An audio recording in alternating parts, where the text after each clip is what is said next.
Birmingham, welcome. Man, we at it again. Yes, we are at it again. Mike Steele today, man, we being blessed by the dean of high school basketball coaches. The dean. The dean. Coach Maurice Ford. Welcome, my brother. Hey, man, it's a pleasure to be here. Man, no, hey, we appreciate you. Let me give a round of applause. You hear that? Hey, Mike, I was worried. I ain't gonna tell you no story. I said, man, Coach a busy guy. Yeah. Newly hopped the broom. Yeah. Oh, really? Yeah. Hey. Congratulations, man. I told the young lady, I said, he definitely married up. She told me that. She told me. Man, she was a tremendous help. Got to give a shout out to Miss Veronica. She looked out for us. So, my hat's off to her. Well, hey.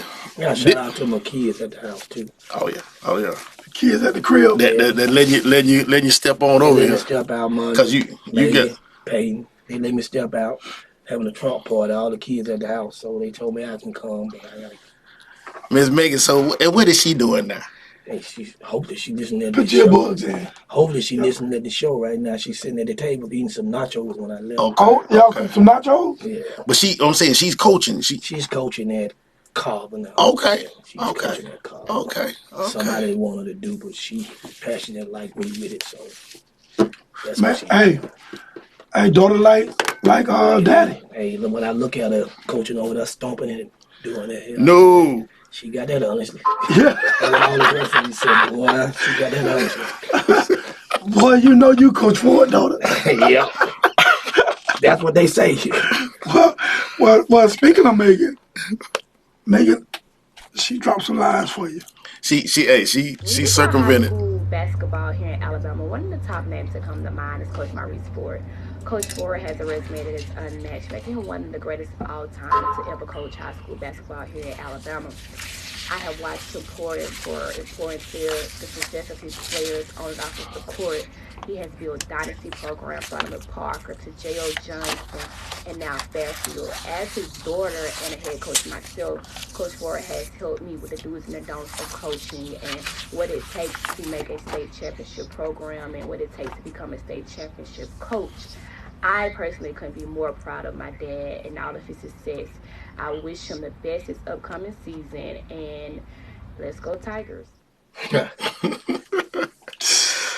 Man, listen, that's tremendous. I told Mike, I said, man, instead of us reading the Bible, which was just unbelievable, I said, let's, we had asked some of your people to send us some stuff in.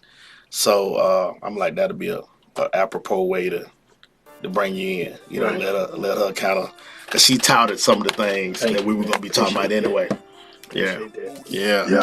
So, Coach, a blessing, though, man. I mean, I just want to say that, Jay, before you take over. I mean, it's a blessing, man, to instill those type of values. You're doing it in other kids' lives, but you're doing it in your daughter's life, too. And sometimes, Coach, man, I know it's a strenuous job, man, when you coach a lot of kids. Sometimes our kids get, but it's a blessing, man. I like that, man. No doubt. You coaching, man, you I just told them the other day, I just talked to Megan the other day about it. You spend more time with other people's kids than your own. Right. Yeah. Right. Right. And that's one of the reasons why I really didn't want her to go into coaching long years ago, but now she has a passion for it. Right. So now, on my way out, I told my oldest daughter, I'm going to be the one sitting in the car line waiting on the grandkids. Yeah. Spend time with them. Right. And then the baby girl's going off to Tuskegee, so I can go watch her play softball. And, try to spend more time with my kids. Other people's kids all the time. And that's what you do as a coach. You spend more time with other people's kids than your own. Yeah. I told my wife, you're going to take these days off. We just going to ride and go spend time with them. Just do some things with your That's a blessing. Before you leave this earth. That's a blessing. Yeah. For real. Coach, you going in the year 27, is that correct? Yeah, 27. Wow. Long time, man. Yeah. Wow. Let me ask you this. How long, right now, you got a number in mind? How long you think you're going to do this? I mean, I want to be able to, when I leave, to just go home. I don't want to have to leave and then find another job somewhere unless I'm going to the gym. Right. Like my buddy Cole McGarry, just get up and find something. Go when you want to, and when you don't want to go, you ain't gotta go. Right. I got the years, I don't have the age. Okay. So when I'm done. Right. You know, so, but my ultimate goal is to try to finish in that top 5 in coaching. That's my ultimate goal. Like right now, I'm in the top 20 and count. I passed a lot of people. Okay. So my ultimate goal is try to get in that top 5 in all-time wins. So. Wow. So that's my ultimate goal. Okay. It's gonna be hard to catch Coach Cap. Oh yeah. It's be hard to catch them guys there, man. They be here for like 40 years. I don't know what the future holds. But that's it. And I found this out in doing some research. So there might have been one person in between you and Coach Brown over at Park. Right. Okay. And it's crazy. I was telling you this, Mike. He's not at Fairfield. Coach Cap Brown, legend, went to Fairfield Industrial High School. So it's like, Coach Ford went over to Parker, and now he's at Fairfield. I'm like, this is wild. Just that whole little twisted circle right there. Right. Did you have a relationship with Coach Brown? Yeah, we had a relationship, but it was strange. Our relationship was through baseball. Really? Yeah. I forgot he coached that. He coached that. I forgot that. It was through baseball. And he coached baseball, and then he umpired. I played in the industrial league in the men league. And he was an umpire in the men league. Wow. And our relationship came close through that because he was umpiring games. What team did you play with? I played with Ansley, Miller Star. Okay. Bigger William Daly. What's my folks out of fact? What were they? The Buck Village? Buck Village, yeah. I used to be a ball boy for them. Yeah, we ran through Birmingham for a lot of years. Okay. Butler was a good guy. I learned a lot of things from him as a coach. Okay. And that's how I met Coach Brown. Okay. And then one day Coach Brown asked me, said, will you come over there and help me coach basketball at Parker? Now, Coach, if I come over there, you ain't gonna never retire. So we laughed about that. But that was, that's how I knew Coach through basketball, through baseball. So in your playing days, you played against him? Yeah. He was the baseball coach at Parker when I played at J.O. Okay. And all through high school, then he called college ball. Right. Then he called in the men league. So that's how he and I became good friends through baseball. Okay. It wasn't through basketball, it was through baseball. Because he was a good baseball player too. Right. Because I know you mentioned off air you were talking about Coach Willis. Oh yeah.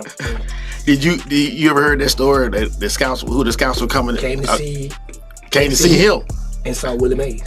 Yeah, he told me that story all the time.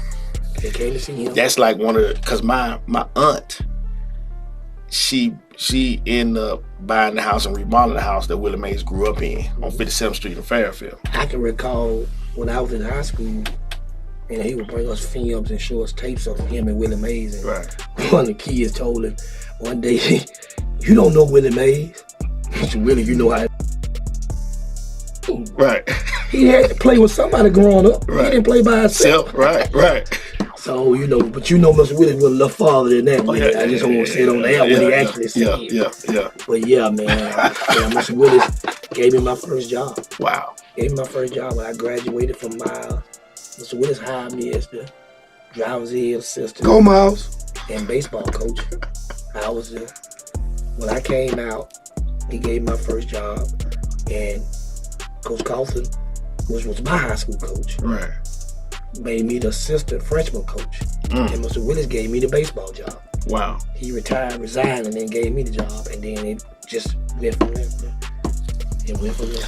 That's that whole look. So I'm seeing that mentorship. Right. And is that something you definitely go out your way to do now with these younger coaches? Speak on that. Yeah. It's like you talk to them, like I got a little group that we be in, Coach Bob, Coach Turner, Coach Champ, Coach Jones, Coach Howard. You know, all of us in a little group. I even get calls from Peg Love kids out of Tuscaloosa. Even my friend at Hazel Green, Tim Miller. Yeah. You know, he and I bounce ideas off each other. Okay. But, you know, it's just Coach Scoggins taught me a lot. Okay. Ramsey. Okay. Coach Critton. Those guys taught me a lot. Because when I came in, that's who I was coaching against. I was 30 years old coaching against Coach Scoggins, Coach Critton, George Moe. Yeah, Coach Moe, Jones Valley. Alvin Moe. Yeah. You know what I'm saying? Yeah. Those are the guys that I coached against. Wow. And got baptized my first year.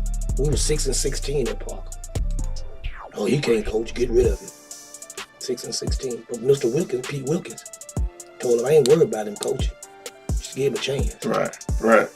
And Dr. Dans was stuck with me. Okay. I remember that. So these guys mentored me.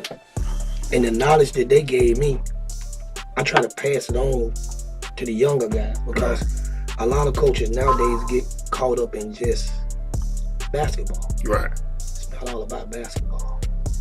It's about these kids that you touch. Right. Not just basketball kids in your school.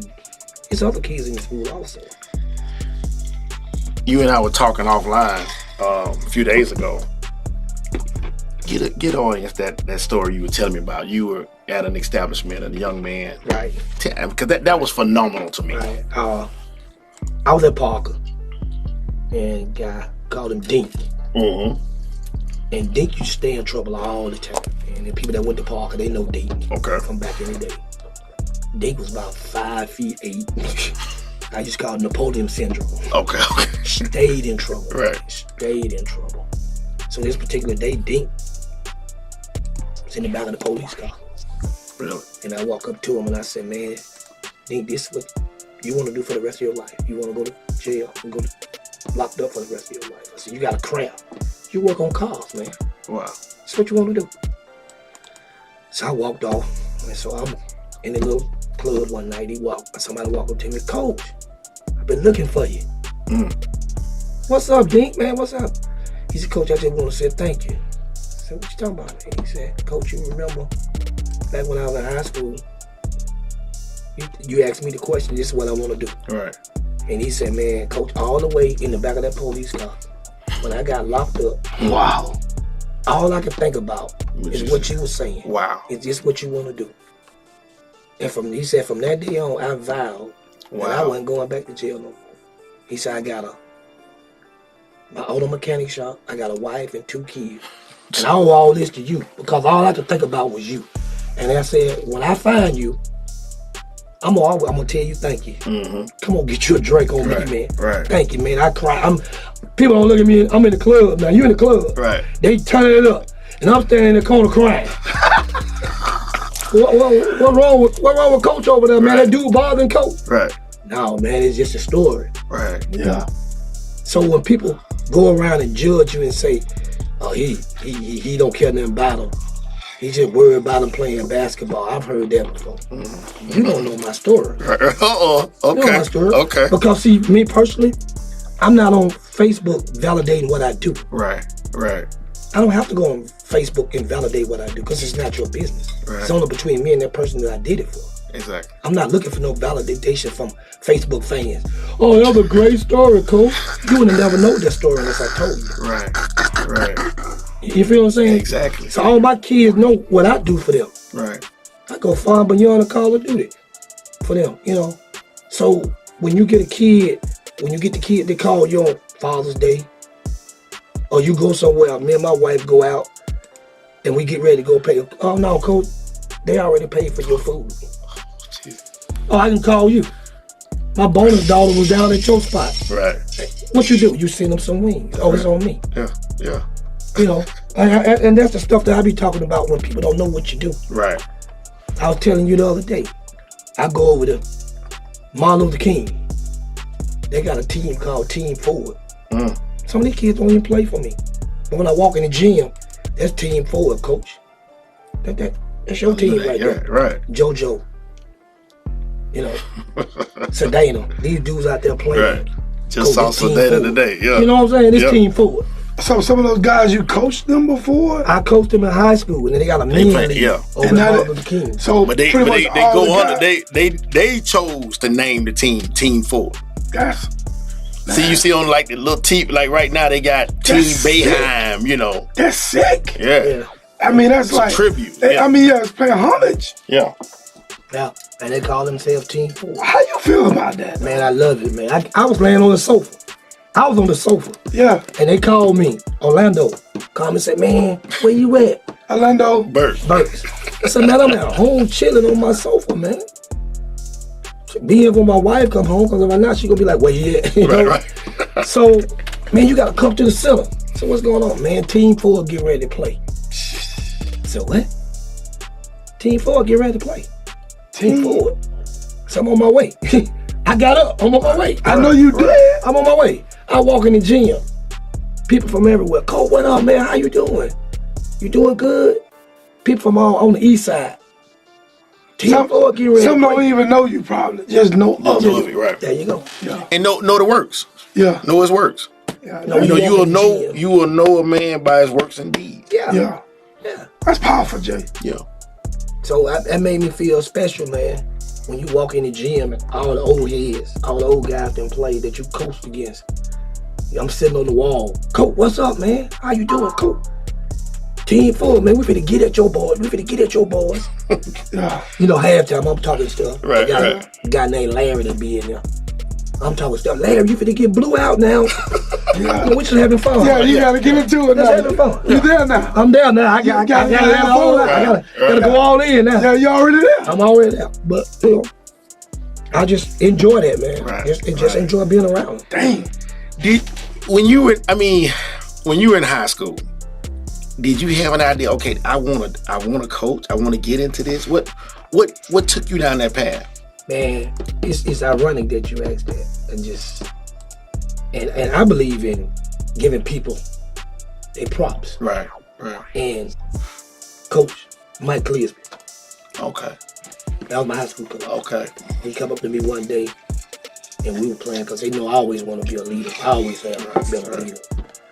And he was like, man, when you go to college, 2 things gonna happen. So what, Coach? You gonna be a captain? Then you're gonna be a coach. I mean, I'm just being honest. That was in 1981. Told me that. And you just went on and did it. I went on and became a captain. I became a coach. Wow. He told me that in 1981. Man. You let him brainwash you, huh? Yeah. But it all worked out for the good. Coach, hold on. Speaking of this campus stuff, man, were you turning the cane in college, man? Yeah, man. Yeah. I did a little something. Little still. I had a picture, man. I meant to send it to you. I found one, but I think y'all had some guys in shop. No. I said, I ain't gonna. Hey, man. My you want to ship it? What? You no, see, my wife. That's that new stuff. That's that new stuff. My wife and my daughter, my oldest daughter, asked me one day, Daddy, did y'all shimmy like that? So I called Cole McGarrett on the phone. You know, that's my best friend. Right. I called him on the phone and he said, nah, you know, we don't shimmy. Nah, but we didn't do that. Okay. We didn't do that. So Coach McGarrett is a captain as well? Yeah. Okay. Man, y'all, you know what? Mike. Yeah. You know, they speak on this achievement thing. See, he don't know I know that, but yeah, they speak on that achievement. These jokers, they done finagle something, boy. Like, they got him at the AD, the principal. I know what y'all. I'm gonna tell him out the show. I know what y'all doing. I see. Hey, we got our eyes on. Go Bob a cap, go Howard a cap. I mean, come on. Yeah, we got our eyes on. I don't hold it against y'all from the same. Go Turner Q. We'll hold it against. Y'all from the same chapter. You and Bob. Yeah, Bob from the same chapter. Yeah, man. Y'all so. That's crazy. We're gonna figure this out, Jay. Oh, I just. You already got it. Jay. I just figured it out. Hey man, it is what it is. Yeah, I'm just following Jay lead right now. Come on, Columbo. Coach, let me. I'm gonna take you down a different road. AAU. Okay. How does that affect your program, your players? Because you know y'all come out of the state. They got the tournament starting right after that. So somebody else gonna have them. about 2 months till y'all start your play dates. Do you notice a difference in your players when they coming from that AAU environment? I think it all depends on who your kids play for. Okay. Like my kids, someone play with Travis. Okay. My guards, they play with Terry Connor and Barry Bill. Okay. So you can't go wrong. Yeah. You can't go wrong because they're going to teach the same thing I teach because they played back in the same era when I was back there. Right. So you can't go wrong. I think it's like who you play for. Right. And I think it's when the AAU coach respects you as the coach. Okay. And understands what you stand for. You know, it ain't, you know, you got a lot of AAU coaches come in, that's my player. And I used to always tell my kids, you don't see them till January. Where are they August, September, October, November, December? Right. You don't see them. How many of them come to see if you're at school in the morning? How many of them come to see how your grades are? Right. They don't. But in January, your phone blowing up. Your phone blowing up in January. Right. Who you playing for? Right. What team you on? Because see, coaches know. Don't call me. They play for who they want to play for. Right. They got a mama or they got a daddy. But I know when school start back or when I'm doing what I do, don't interfere with what I do. See, no kid know they can't come to me and say, I got to go to AAU practice. That'll be the last time you play at Fairfield. Oh, yeah. You ain't finna leave my practice time I'm finna go to AAU practice. That come from the respect factor of who they playing for. Right. Like, Orlando got a good organization. They're not good friends. But he know he can't come to me talking about I'm finna take D. Will and them and practice at the Kings Center tonight. That's not finna happen. You gonna get D. Will when I get through with D. Will. And D. Will know he ain't finna go nowhere. I tell him he finna go. I mean, that's simple. Yeah, that's simple. Because, you know, over the years, the players that I've had, because if it's I had Bledsoe, I had Walter Sharp and them. Those Power 5 coaches, they gonna come to the school first. Yeah. Not no AAU coach. Yeah, no, they gonna come to you. Because they see them, you see them each and every single day. Right. They gonna ask you what type of person he is at school. What educational background. There you go. All that. They try to find out what they get. Yeah. There you go. Yeah. So that's what they want. The whole picture. They just don't want to see him on the circuit at the AAU game in Florida. Oh, that's good he playing, but that's right. Yeah, but they want to know what kind of student he is during the day. Yes, is he in trouble? Yeah. Wow. And you coach can't tell you that because he ain't there. No, he just serves one purpose. A lot of kids around here, if you're a top kid, most of them ain't playing with the Birmingham teams. They playing with teams out of Atlanta. Yeah. Florida. Yeah. What kind of coach in Florida tell you about the kid? Can't tell you nothing. He ain't tell you nothing. They don't see him every day. You only see him today. After AAU season, we ain't gonna see the kid no more after the AAU season again. Yeah.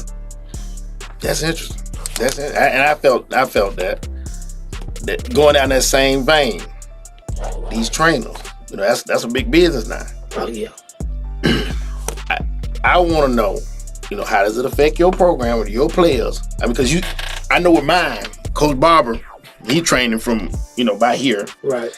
And it was like, Coach would tell him, hey man, go in there and try some of the stuff we doing, And now you might have a kid like mine that's gonna try to stay within the confines of the program or the system. But then you might have a kid like Cam Woods and take that to heart. Like, oh, I'm finna try everything we just worked on all week. Today. In the first quarter. Yeah. You go back to what I said earlier. Who's training your kid? Right. Who's training? Right. You got a lot of trainers ain't never picked up a ball a day in their life. Mm-hmm. Ain't never played with nobody's team. Okay. So how can they tell you what's down in the fourth quarter? What can they tell you? Right. 2 minutes left in the game. Right. Because I heard a coach tell one time, trainer, said one time, I train with one ball. I don't train with two. Jeff Collins. Mm-hmm. See, I don't believe it. I'm going to say who said it. Right. Because I'm a man like that. Right. And Jeff Collins trained. He said something made sense.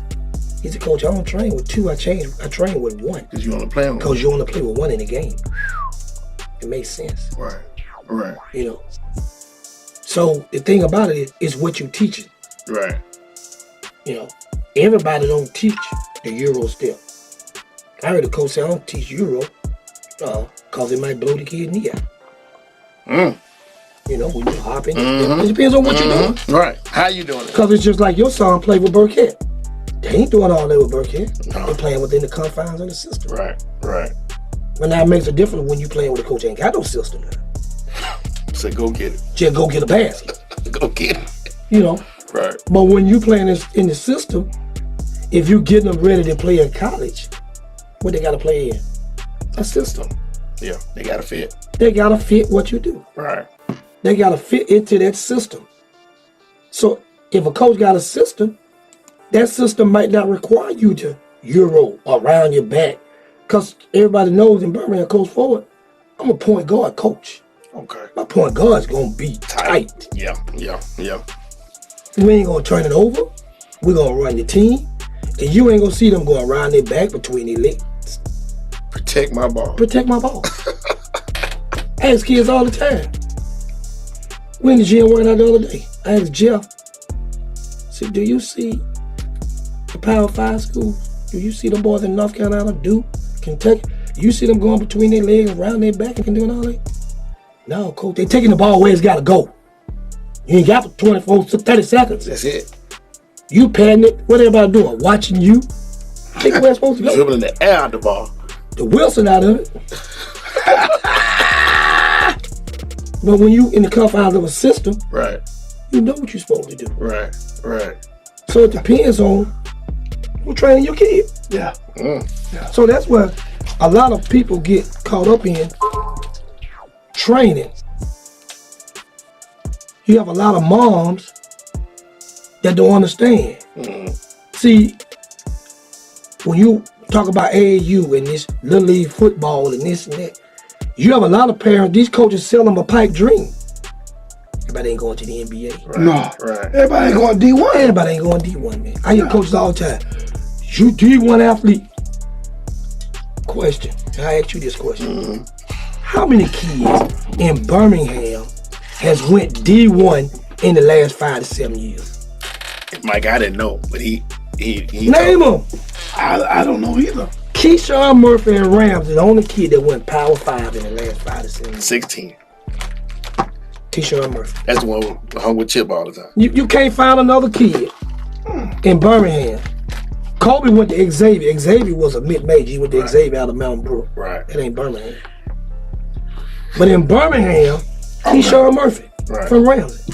Now, Coach Howard had Cam that went to A&M. Okay. Other boy went to Arkansas. The twins. They went to JUCO first. Oh. I'm talking about right out of high school. Okay.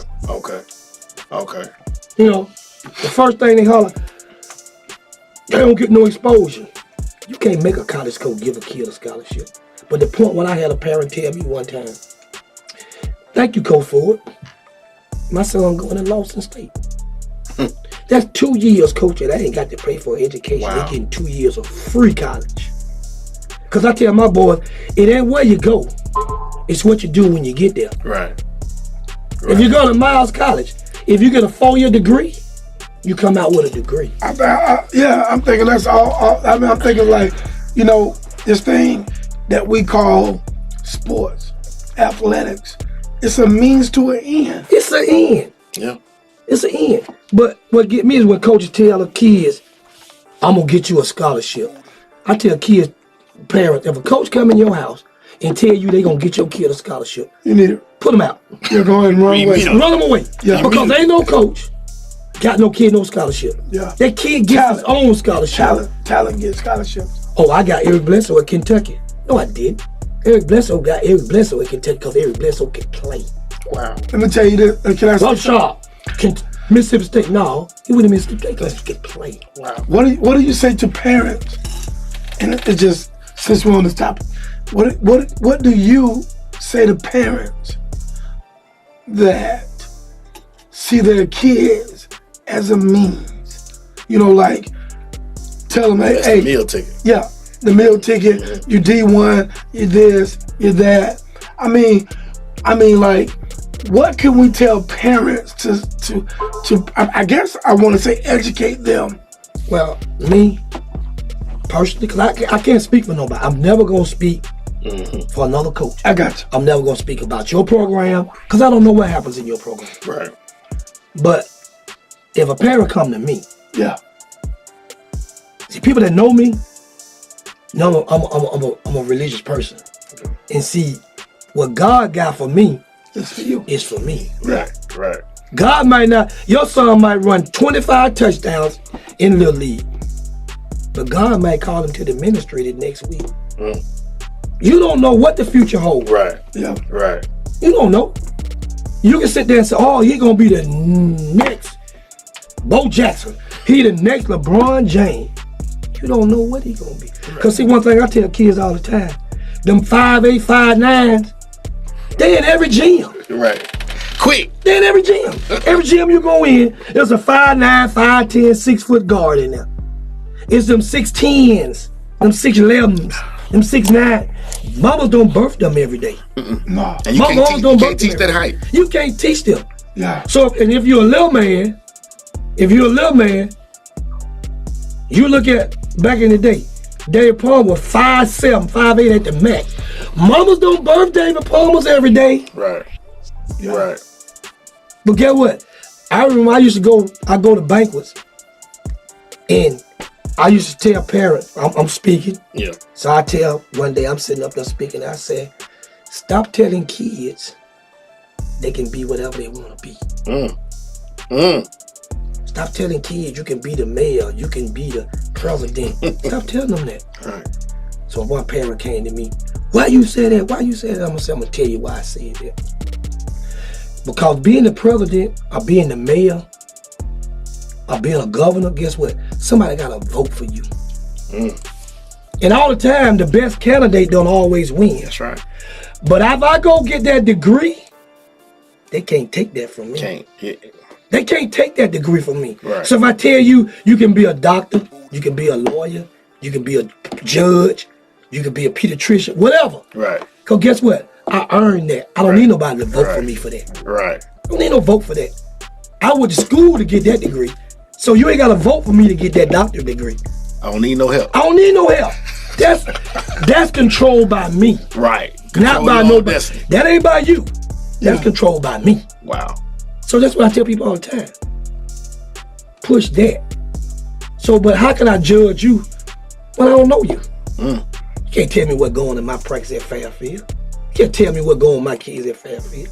You don't know.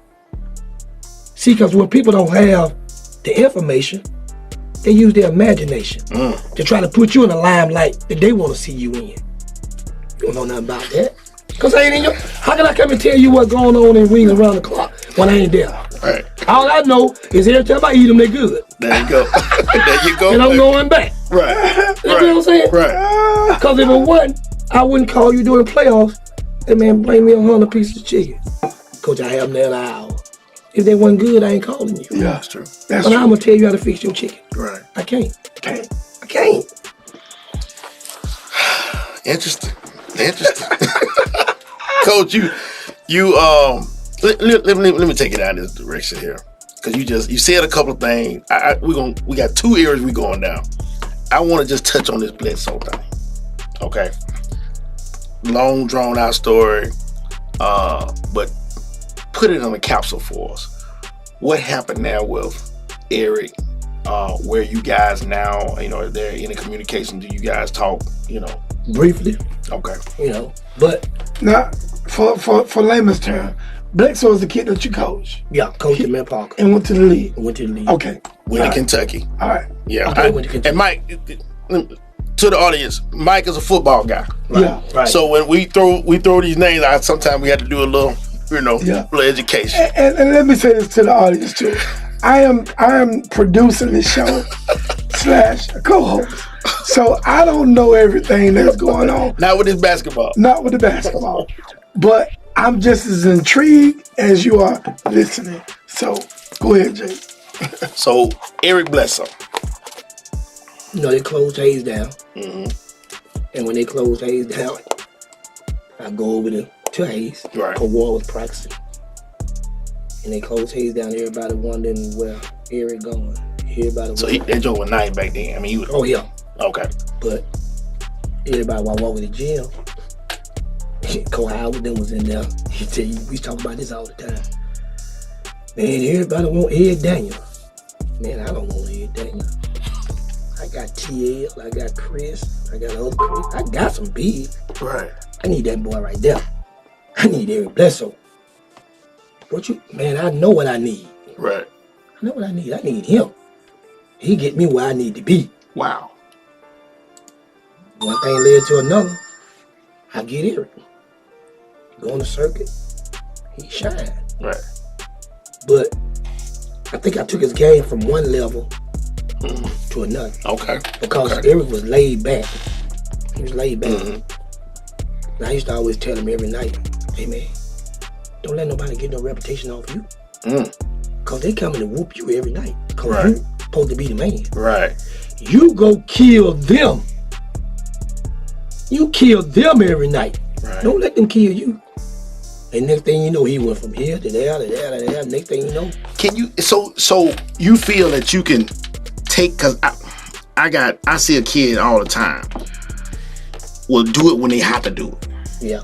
And you know, and I tell some of my friends that are raising kids. Now I said, cause with mine, I think we made them too memorable. You know, too, trying to stay within the lines. Right. And I'm like, let them be a little bad. You know, you can dial it back. But it's to me. You gotta have that killer. I find it hard to ramp them up.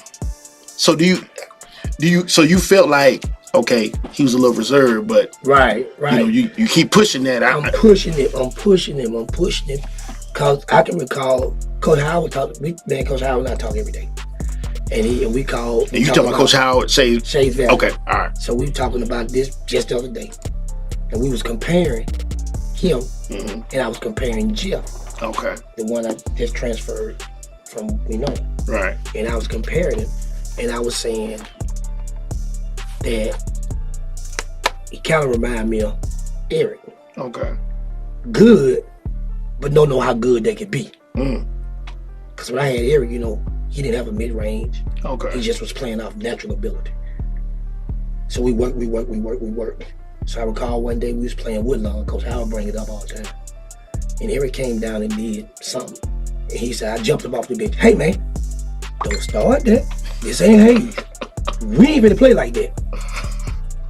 And he went on and destroyed. But it was in him.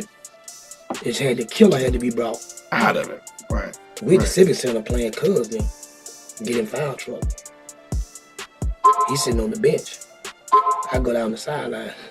About 3 minutes, cousin make a run. Cut it to about 3 or 4.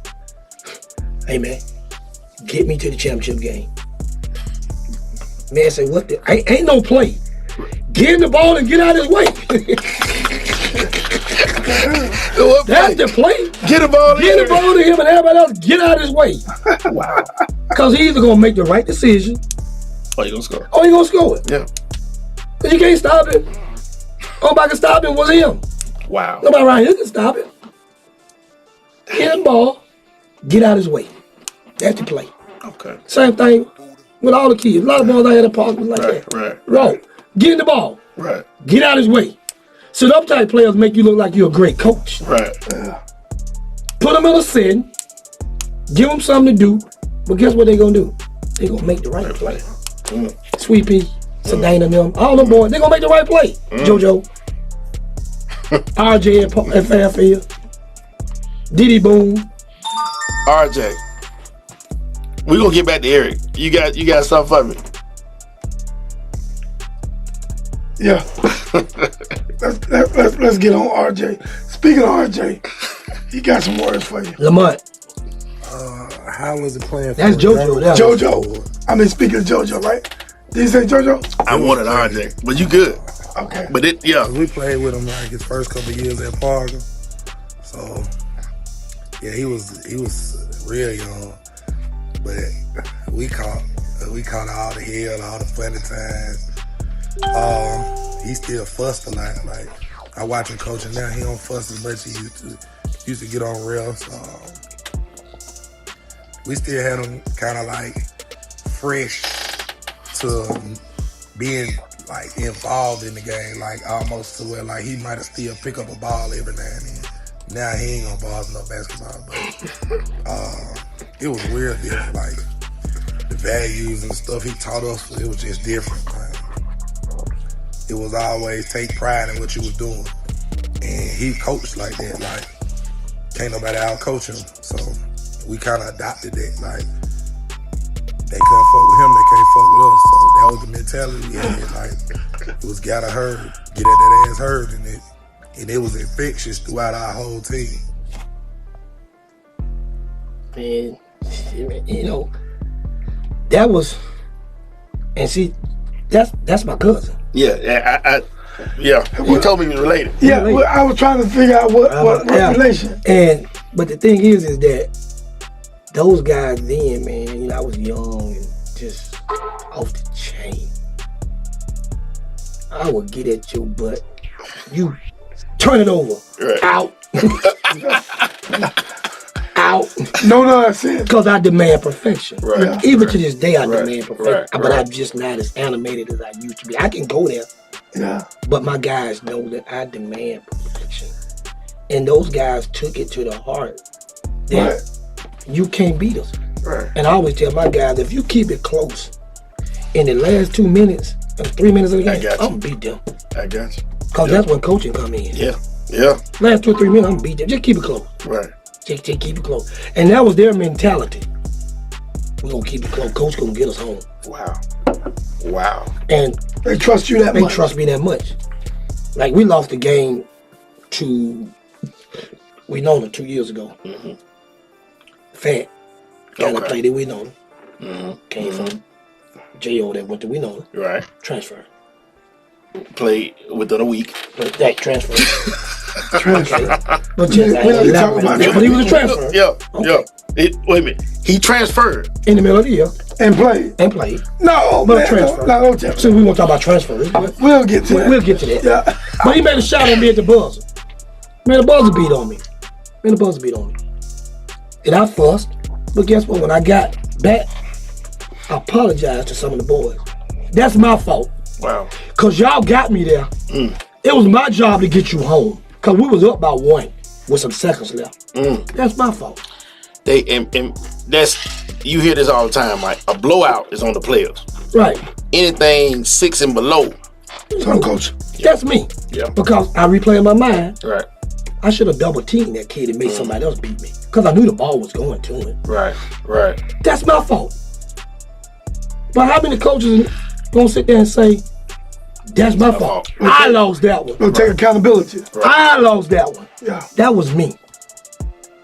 And I told some of the boys in the hall during the school day, that was on me. Yeah. But get what? Never happened again. Yeah. So to wrap up that whole, put a bow on that. So you mentioned, you know, there's some conversation. Because, I mean, that's some of the questions everybody was inboxing me. Man, we'll find out what happened. I was like, okay, we'll ask again. We're going to ask. But, you know me, it ain't their business. Right. My business ain't everybody's business. Okay. So I leave it at that. So we talk on occasion, but ain't their business. There you go. Because I guess whatever the relationship is, was you and him. And the fact that y'all talk, whether it's once a month, but y'all talk. Yeah. That's enough. And it's not their business what we talk about. Right. You know, It goes back to what I talked about earlier. That Facebook. Right. That validation. Mm-hmm. I took 2 kids to the pros. I took 2 kids to the pro. I ain't doing that, man. I kept out all that. I don't need that. But what we said earlier, if you look at the resume, it speaks for itself. You got the 2 no horn. Right. 2 no horn for what? Coach, I looked at your record.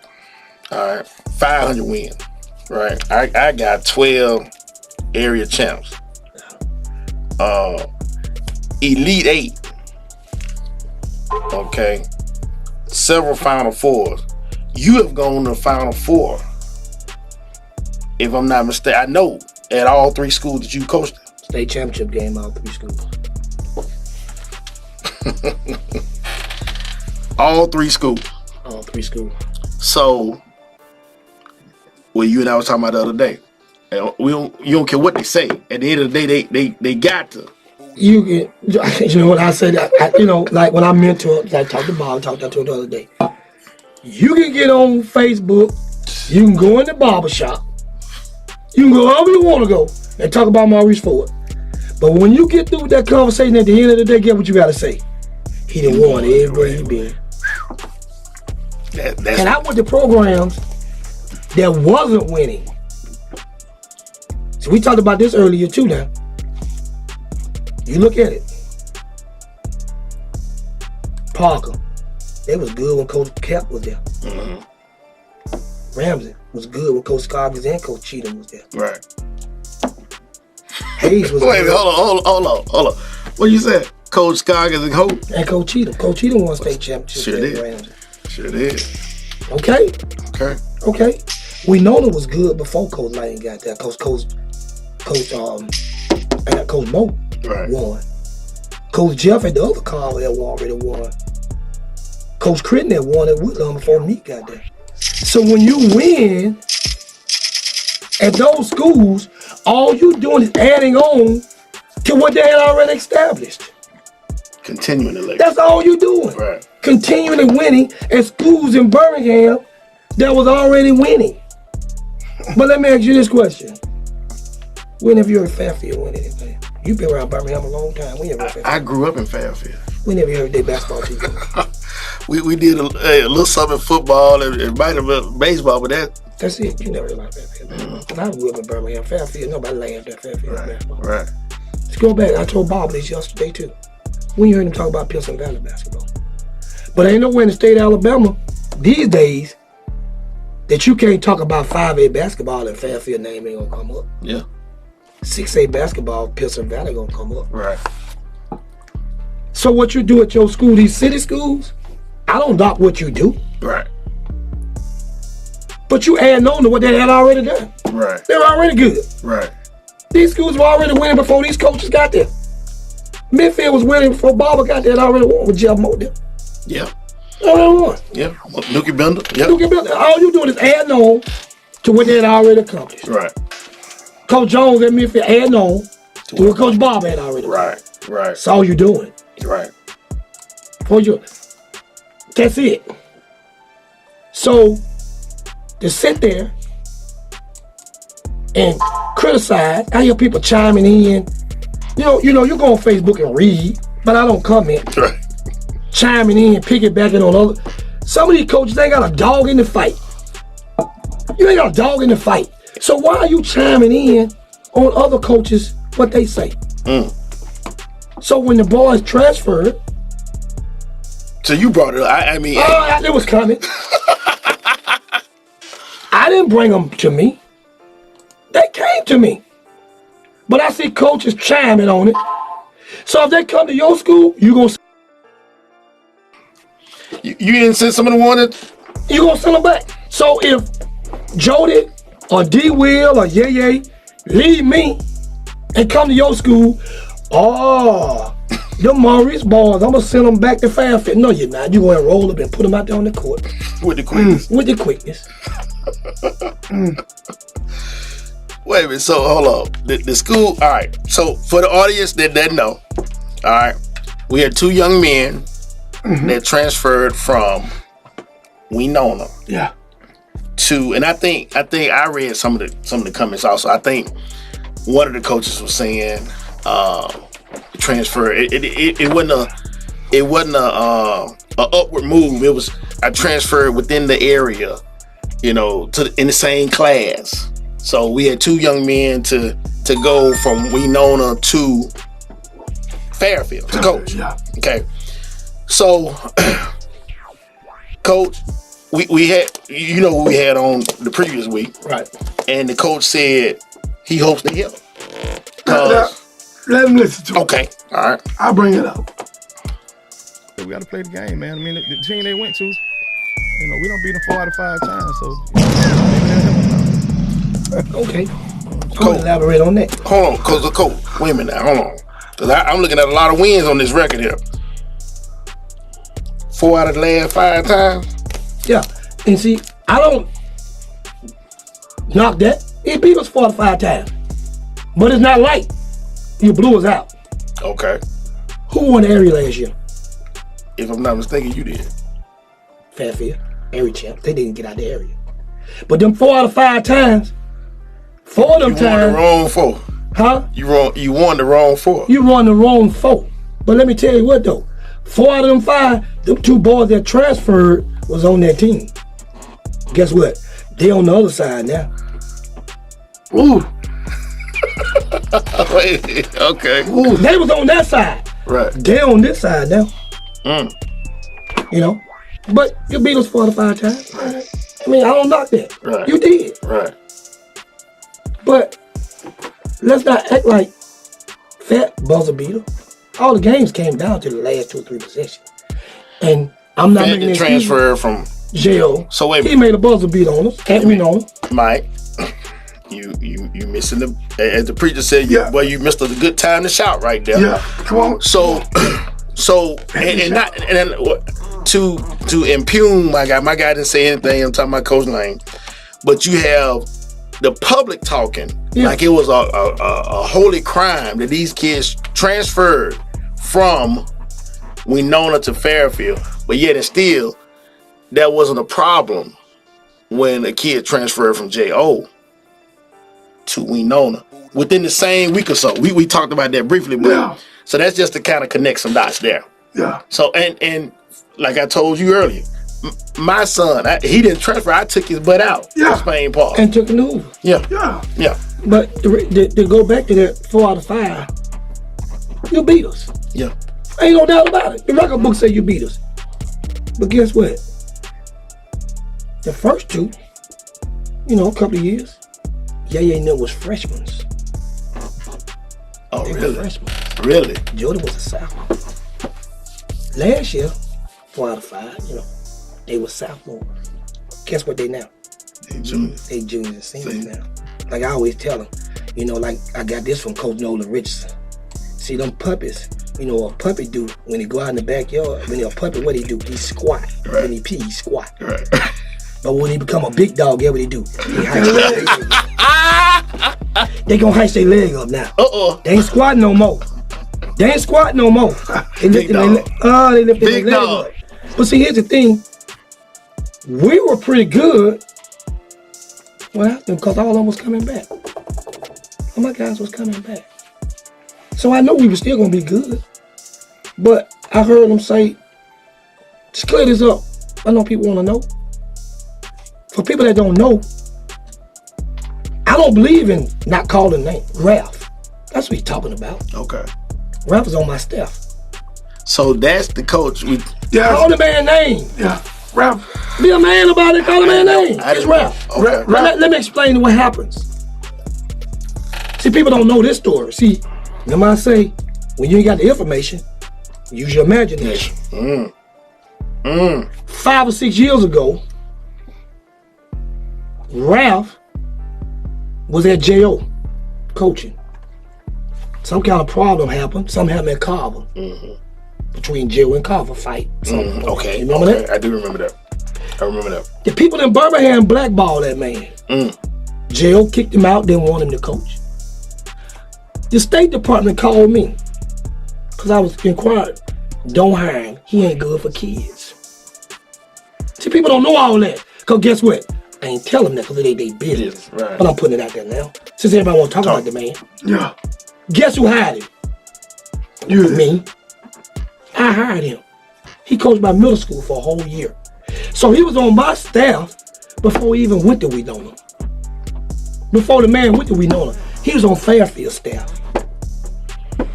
Then he ended up going to Winona. Okay? So I don't know what happened and transpired between him and Coach Lane during the season. I don't know. But one of my coaches resigned for health reasons. I got a spot open on my staff. Good help, hard to find. And Lord knows. We know that. Lord knows it is. Coach, can I come back home? That's what I'm about to say. So he coming back home. Coach, can I come back home? Of course, I got a spot that's open. That's how the man get on my staff. Well, because I went to get him talking about a handler. I didn't go get him to bring them boys. That man had already asked me could he come back on my staff. So he was with me first. Right. Middle school coach. Middle school. When nobody else wouldn't hire him. Guess what happened? I didn't know that. I know. I didn't know that. Guess what happened? See? When the stuff went down at Parker with Coach Randall. You remember? Right. Who had it? But this is why we have Me. This is why this podcast is important. We learn. I mean, seriously, because I had no. I mean, I think I know, a lot, but I didn't know none of this. None of that. None of that. He was with me first. He was with me first. So when nobody else hired him, I hired him. My coach said, "Boy, we to hike the leg up, baby." Big dog. That's interesting. That's what I'm saying. So the man was with me first. Then what did we know him? And then come back and say, Coach, I want to come back home. So I supposed to tell him no. When I up down a coach, and I know this man, instead of bringing somebody in that I don't know, I got to learn. That man know me. I know him. And quiet as kept. I coached him back in the day when I first started coaching. He was on the team with JoJo and them when we went youth game to the Virgin Islands, Bahamas. With this man, I've been knowing this boy ever since he was 16, 17 years old. Okay, so it's a history. Yeah. So it ain't like he just jumped up and said, I'm going to Fairfield and taking these boys with me. That ain't what happened. What? I'm gonna say this. Full disclosure, it didn't add up to me because I know the kind of coach he is and the identity of his team. So I'm like, okay, if they running away from discipline or whatever over here, hell, they ran to the wrong place. That's what get me. Discipline. You want to work. You come to Fairfield football field, 8 o'clock every morning. Guess what them basketball boys is? Running. Out there in that sun, lifting and running. They ain't in the bed. Football team down on one end. The basketball boys that don't play football, they on the other end. 8 o'clock every morning. Guess who got them out there working? No. Ralph. Okay. Ain't me. Ralph said, Coach, you good? You ain't got to come. I got him. I ain't in no ego trip. Good help hard to find. Oh, yeah. When that man get those boys up and they respond, they want to be there. Also, too, to what you're saying, good head coaches delegate. Come on, man. They delegate, man. You know, they get out of their personal whatever. It ain't about that. Because you can't be a good head coach and try to control every aspect of the game. Ain't about that. You gotta let your assistants work. They gotta feel like they want it. And yeah, and you gotta empower them. They bring something to the table. Everybody brings something to the table. It's a team. Just like every day. When we practice, Coach Randall Smith, he know he got the bigs. Everybody know you don't touch them point guards because they mine. When we go individual period, the point guards with me. I didn't play post, not a big. Right. I know, I can teach him a couple of moves. Right. But Ralph played post, so he know what it is down in there. Right. Ralph does the training. I'm gonna do the coaching. There you go. That's a partnership. My little man that played for me, Lil J gonna do the coaching with me with the guards, cause he was a point guard for me. So when I'm getting in their butt, he the one gonna come in their ear and say, "Hey man, gonna be all right. He was on me the same way." Right. Your point guard gotta be good. He ain't gonna expect nothing less from a point guard. Right. My boy Pat, that's my bus driver. He gonna sit there and do all the dirty work. Keep the book. Whatever I need done. Right. Bus crank up, he there. So it's a partnership what we do. Everybody got their own job to do. Family. It's a family thing. I ain't there talking about, oh, y'all listening to that Coach Ralph over there. Or why y'all listening to that Coach Randall over there? Man, if you can tell me how to win the game, I don't care what you do. Shit, if you got to play, you can draw it up and make it work. Shit, I'm going to tell you, shit better work. Right. That's all I'm going to say. Right. Draw it up. Draw it up. So you confident in what you do? Man, come on, man. I've been doing it too long. Right. I've been doing it too long. So I'm not going to never validate and try to discredit no coach. Right. I got caught up in that one time on another show. We talked about that. And I was wrong for that. I'm man enough to say I was wrong for that. Okay. Because I got caught up. But I never do that. You ain't going to never see me on Facebook talking about no coach. You never do that. Pick up the phone if there's a problem. Me and another coach. And I call him out. I don't call him out, but me and Devin Master, we had a problem. Because I had a problem with him on Facebook talking to Jeff. Okay. About the transfer stuff. Right. Guess what I did? Call. We talked to each other on the phone. And he explained to me what he was talking about. Because I'm not going to lose friendship with you, Devin, over no child. And 3 years from now, Jeff going to be going on about his business. And you and I seeing each other in the street. Man, I ain't speaking to him. Right. If he do that. Right. We talked about it. So I'm not going to go on there and talk about, I beat this team, I beat that team, I can even say, what's your record against the coach? Not the school, what's your record against the coach? You know? So now people trying to pit it against Ford against Lane. It ain't that. It ain't about Ford and Lane. Right. It's about these kids. People transfer all the time. Right. You out there on the AAU circuit, kids leave an AAU team and go to another one. If their parents see fit, it's a better fit. They leave high school, they leave college. Just what you just said, Kevin Durant went to every team in the NBA trying to get them more rings. You feel what I'm saying? Yeah. So people transfer all the time. So this ain't just happening. But the problem, like Coach Barber said, now if those two boys had left Winona and went to Hoover, Mount Brook, nobody in Birmingham would have said a word. You right.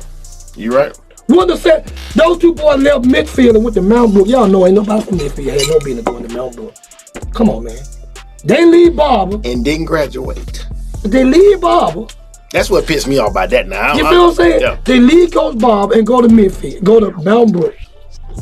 Ain't nobody said a word. Ain't nobody bash nobody. Ain't nobody call nobody nothing. They went over there and they played. Everybody just screaming, oh, they getting down over there in Mountain Brook. They doing this at Mountain Brook. Ain't said a word. Ain't said a word.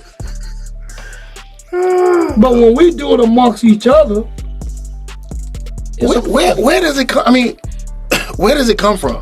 I was telling, and it's purely, I can't even call it criticism. I have to call it hate. But guess what?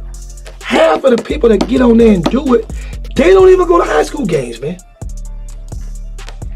I bet you could take a poll and ask them, when the last time some of y'all been to a high school game, they can't even tell you.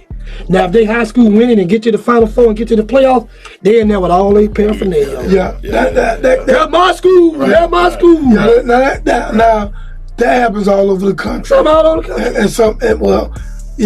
That's bad. Yeah. But they ask him, did you go to the game last week? No, man, I ain't seen them play this year, but I heard. Yeah. You heard. I heard they were loaded. But the whole hate thing, though. Like I talked with Coach Barber about it, I asked Coach Lane about it. I'm asking you. And it's not germane to you, to them other two. I was telling Mike, you see we got on our nice shirt, Coach. Right. Hold on 1 second. Hold on. We got on our nice shirt because a good friend of mine told me, he said, hey man, you can't be up there, man, in front of all them folks looking dusty. Right. Yeah, he did say that. I said, what the heck? I said, well, I thought I had on now I had on some sweats, but I had a nice shirt. I didn't know we were gonna take a picture. I should have cropped it. Yeah. But I'm like, man, all I worry about, this the disclaimer. All I worry about, my son, my daughter, and my wife. I ain't been shopping. If you see me on something with something new, she bought it. Same here. Yeah. Because I'm worried about it. I'm worried about them. Same here. You know. If you see me with something on you can bet you believe she bought it. Yeah. Because if I go by, she know I'm finna go out to the outlet and buy me a pair of Nike shorts and walk on out the door. So like I said, that hate, and I don't even, I think that was criticism, but I'm like, man, okay, well we gonna do something because we wanted to get you something. Let you take a look at that. And get what? You know my thing is, if free, I'ma wear it. Oh yeah. Yeah. Turn it Hold on, I'll take you got your earphones hooked up on it. I don't know how we did that. Yeah. Prop gone bad. But open it up a little bit, put it in front of that camera. Yeah. Oh, no doubt. Yeah. We gonna hold on. I'm gonna wear that. Yeah. I tried to get your color. I tried to get your colors, Doc. That's all right. So now listen, we as a show we moving up. You know, as y'all can see a little bit. So for my two previous guys, you know, both of Coach Barber, Coach Lamb looking in the camera. Yeah. We got those coming for y'all, but Coach Ford, the dean of coaches, got the first one. The dean. I just really get that. I got it. But it goes back to what you were saying about the hate. And I can give you stories from, but this just happened last week. We got a strength and conditioning coach at Fairfield, Coach Jones. Mm-hmm. And this how much people try to pit people against one another, man. He come to me and he said, somebody comes to him, probably never been to a game in their life, and ask him, how do you feel about that new man coming over taking your job? New man? Talking about Ralph. Because Ralph ain't not working the guys out there. Oh, okay. They don't even know what's going on. Don't have a clue. So I told Coach, I said, Coach, that come with the territory, man. He said, Coach, I ain't think nothing else about it because Coach Jones is not that type guy. I told him, Ralph and I work together. And I said, Coach, you told him a mouthful of that. Because they was waiting on you say something. to say something negative. And guess what? They ain't gonna come back to you no more. No. Because when you said we work together, they ain't got no comment on that. Right. If you had talked about us, they done went on to town with it. Oh yeah. But when you said we work together, they ain't got no comeback for that. So that's the hate, the dissension, what people are trying to divide, like I told my kids, divide and conquer. Right. So you got people now hoping Fairfield lose so they can say, I told you so. Shouldn't have brought him in. You shouldn't have brought him in. You should have stayed where you was at. But guess what? It ain't gonna happen. They gonna win. Coach, just the transition, staying on the same thing of hate. Now, I'm sure you've heard it before, but you have one state championship. Right. I want you to look in that camera, okay, and tell your critics, your fans, your doubters, whatever. Because I heard it and getting ready, and I never thought about this, and getting ready for this show. Man, Coach then had some players. We brought JoJo up, Sweet Pea, Sardana, Walt, Blitz. I done got down to 4 or 5 and just bringing Bledsoe up. Right. RJ over at Fairfield. And they said, man, Coach supposed to have more than one championship. What you say to that? I say to that, if it was that easy, everybody had one. Yeah. Everybody had one. Everybody had one. It's just a feat enough to get there. You have some coaches ain't never got there. Yeah. You know, so I don't make excuses. Block charge called against Walt. Block charge. Bledsoe, 3 fouls in the first quarter. That's second. First quarter. 3 fouls. 3 fouls in the first quarter. Wow. J.O. Johnson, which they didn't know nothing about that team till I brought him back. We missed 1-1, 2-shot foul to tie the game up to go in overtime. We lose by 2. Every one of them been 1 or 2 point losses if you do the research. Okay. But here's what I say. everything happened for a reason. Everything happened for a reason. Okay. Coach Scott, how many he got? 0. Got 1. He got 1? Hayes. Okay. Oh, he had Hayes? He won 1 at Hayes. Okay, I was thinking about Ray. Okay. How many Cap Brown got? 1. 1. How many John Calipari got? 1. How many Jerry Tarkanian got? 1 or 2. Yeah. 1. Okay. 1. So it's not what you think is supposed to happen. So does that make you not a good coach? Yeah, that's a great question. Because you only have 1? That's a good question. I heard a coach say, and you talked about that. You asked him about Coach Latch. How many he got?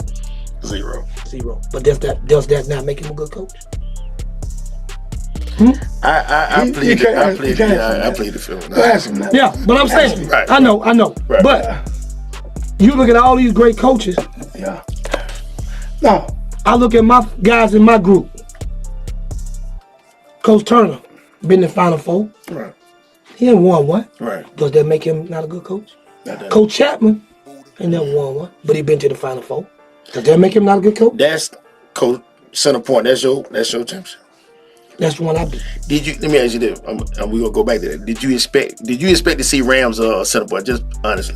Just being honestly? Yeah, be honest. I'm gonna tell you what I said. It didn't make no difference. Okay. Cause I knew that year with those guys, right, can nobody beat us. Mike, we played these jokers over at Chase Valley. Christmas, and I messed with him about this. Chip was coming off a hip surgery. Yeah, 2000 and It had to be. Well, yeah, that was your 20. Yeah, 20. Yeah. So it was right before New Year's. Yeah. Chip hit a 3 coming off the bench.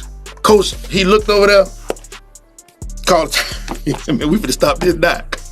I said, I'm yelling. I said, "Man, my baby can't get 1-3. You gonna call timeout?" See, with that team there, like sometimes things are just destined. Yeah. And I knew that team was good. Right. Cause see, that year we went to Ramsey and beat Ramsey at Ramsey, and Isaiah didn't even play in the game. We beat him with our second leading score at Ramsey. But you didn't answer my question. Who you thought was coming out of that bracket? Tell you what I thought. Just being honest, I thought Ramsey would beat him. Okay then. I thought Ramsey would beat him, but I knew if it came down to coaching, cause he was saying that he was looking forward to playing us. You can't overlook your opponent. That's what he said? That's what he said after Ramsey beat him. They was looking forward to playing Fairfield. Now that's a young mistake. Do you feel what I'm saying? Yeah. But that team, to me, just personally, it wouldn't have mattered. Right. I got big. Nobody around can stop RJ. Right.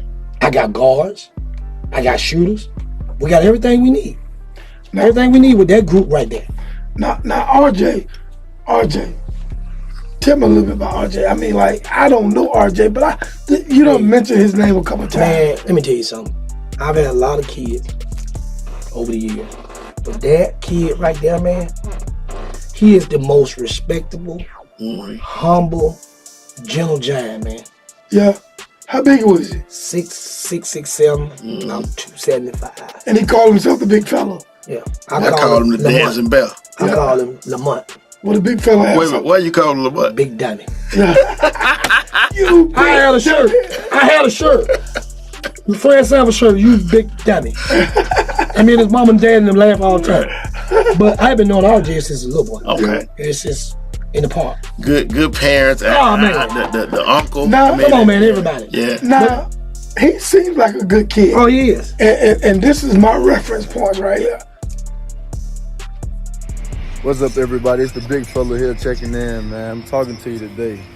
You feel me? Coach Ford's a great coach. He was like a father to me, a mentor, a leader, positive role model, everything you could think of. Coach Ford was one of the greatest guys that ever coached me in basketball. He kept me on a straight path, kept me out of trouble, kept my mind going, taught me how to be a man, even though I had my father in my life. He also taught me as well. But Coach Ford taught me more things in life that I can only imagine. If you had Coach Ford as a coach, you will understand why he's one of the best coaches in the city of Birmingham. You feel me? Probably top tier. Can't no coach compete with him when it comes to being a role model, a leader, and a positive advocate. to kids that don't have fathers, you will definitely understand how he plays and how he rolls. Remember, Coach Ford was a great coach. I started playing varsity with him on 8th grade. I showed him who I was, what I can do. I played JV my 7th grade year. He knew what I was capable of. He trusted in me. It was amazing playing for Coach Ford. He taught me everything I needed to know. How to be a dog, how to eat like a dog, how to play like a dog. Yeah. I mean, just like I said, it was a pleasure to coach him because going into his senior year, we lost in the Elite Eight his junior year, Joe Johnson. Because, I'm thinking about every year that we've lost at Fairfield, we've lost to the eventual state champs. The year coming off of RJ and them, the next year, Yaya and them was 8th graders. Okay. We lost to Lee, who won state. Right. The following year, Yaya and them was 9th graders, who we lost to. Lee, who won state. Lee. So last year's 10th graders, we lost to Ramsey. Ramsey eventually lost in the Final Four, but now, Right. But just coaching this guy, man, I tell you what we did. And when you think back, coaches think back and think about things. And we was riding the bus, coming to the championship game. And as a coach, when your team focused. Right. Man, on the way to the game, those guys were listening to rap music.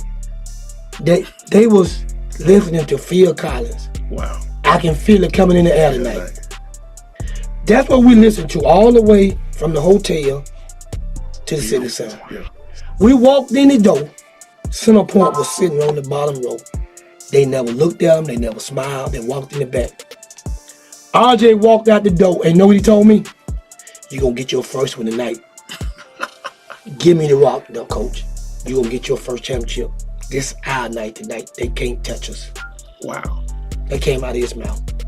And when Malik come out there and hit that first three, and the crowd went crazy, RJ came back down the court, looked at me and said, Coach, it's us tonight, baby. And we live from box to why. Wow. And that's what he promised me. He told me that.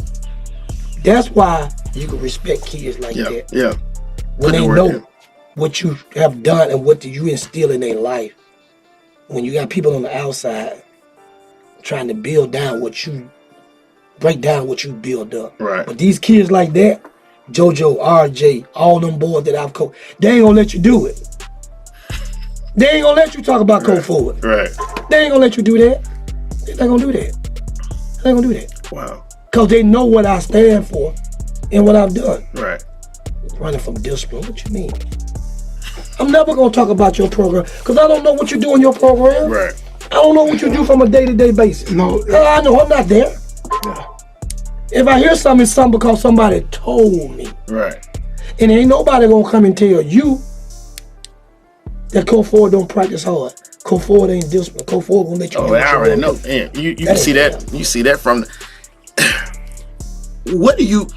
how do you put that identity and put that stamp on your team? Because all your teams, I can come and see, go back 5 years, 10 years, they're gonna play with some grit, some toughness. They gonna play tough. What that looks like? What are you doing to? Because when the product is set, it's just like you do chicken. Mm-hmm. You can go all across the country, they can put you in any kitchen, and you're gonna be able to whip up what you do. Right. So that product and that stamp has already been put on it. But what does it? I mean, what the practices look like? How are you? Hard. Okay, how are you fostering? It's hard. It's hard. That man hit hard. We practice. Let me tell you something. I got this from Coach Nolan Richardson. And everybody know Nolan Richardson. Matter of fact, he only won how many championships? One. Yeah. Okay. Yeah. How many John Thompson won? One. Okay. So that don't mean nothing. Right. Just to be on that pedestal to get one. Because a lot of coaches can't say they got one. Well, it means something if you allowed to mean something. That's right. It means a whole lot. But if you know who you are without them. There you go. Because I've caught myself when I lost the game with J.L. Johnson. And I caught myself sitting in the bathroom one day and I'm saying, God, how come I can't never win one? But I was raised by a strong black woman, Helen Ford. You don't question God. Yeah, right. Grandmama said everything happens in a season, son. Grandma taught me that a long time ago. She dead and gone. Happens in a season. And when it's your time, it's your time. It's your time. Right. They can't take that from you. So, just to say, we practice an hour and 45 minutes every day. Nola Richardson, I heard him speak one day because, Mike Allison was at UAB, and I had a chance to sit down and talk with Coach. Right. He was at practice at UAB. And he said, Coach, I put that clock out, and we're going to practice an hour and 45 minutes, no less than an hour, 2 hours a day. That's how we're going to practice. He said, it get to a point where they tired of me, and I'm tired of them. They going to cuss me, and I'm going to cuss them. But they know if they come in and give me a good hour and 45 minutes, bust your butt for an hour and 45 minutes. When that horn go off, guess what?